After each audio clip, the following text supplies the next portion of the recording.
Good morning, ito nga yung ganap namin nung birthday ng papa namin. Punta nga kami ng Antipolo dahil doon nga may kunting salo-salo. So ayan, isinabay na rin nga yung birthday ng asawa ko at ni ate dahil magka-birthday nga sila. Una ko nga dito binihisan yung anak namin. Tingnan nga yung papa namin galing trabaho. Asawa, mag-shirt ka lang? Nakagayak na nga kami dito mga mi, nagpakabihis na nga kami at okay na, aalis na nga lang kami. At ito na nga mga mi, naglalakad na kami papuntang labasan dahil sa labasan nga ang sakayan. So ito na nga tong anak ko, ang sabi ng asawa ko magpapang-abot na daw kami. Ah? Yun. Magkasing height na kayo ah.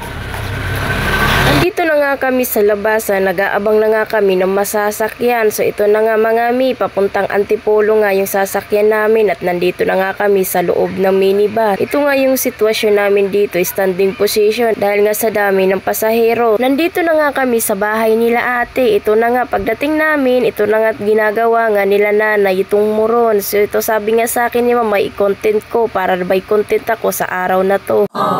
Sarap talaga nito, grabe, ito talaga yung kinain ko, na-miss ko talaga to dahil sa probinsya nga lang to. Ganito nga kasaya yung bahay nila ate dahil sa dami nga ng mga bata. Langga! Ang pretty talaga ni Bea, ang ganda-ganda naman ni Bea na yan.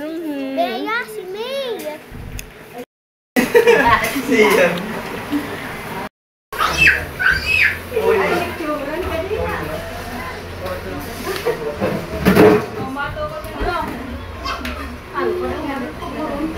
Titinot oh.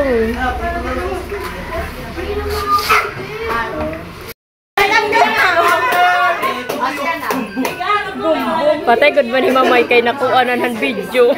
Diri good ba in? Idadalan ni o.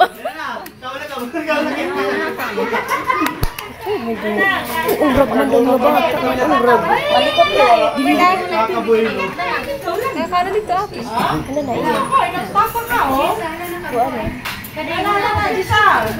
Halika din. Halika din. Halika din.